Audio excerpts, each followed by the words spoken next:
So the Weighbridge is one of the few surviving examples of its kind of the dozens that littered the South Australian countryside in the turn of the 19th to 20th century. And it's a relic of the once rich industrial heritage of the town of Birdwood, or Bloomberg as it was known at the time. So the Birdwood Mill, which many nowadays associate with the National Motor Museum, once upon a time was a very productive flour mill called the Peerless Roller Mills, and the Florm family, who were probably the richest family in town, they owned the mill and they owned the nearby general store. And out of the general store, they ran the Weighbridge.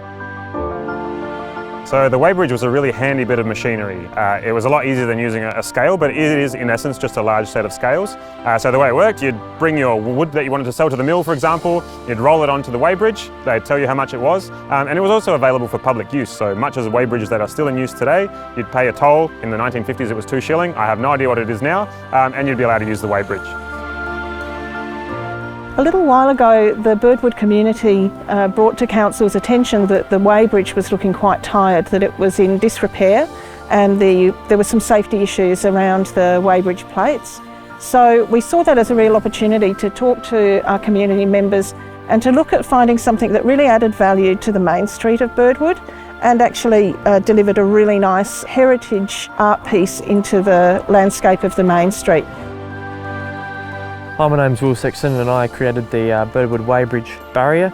Well, this whole project was a beautiful combination of hand forging and fabrication processes and techniques.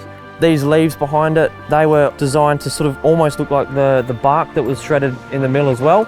I let it rust after the installation because I wanted it to blend in with the existing Weighbridge and what was here already. And I'm extremely grateful to be able to even have the opportunity to create something like that for my own hometown where I grew up and have lived all my life.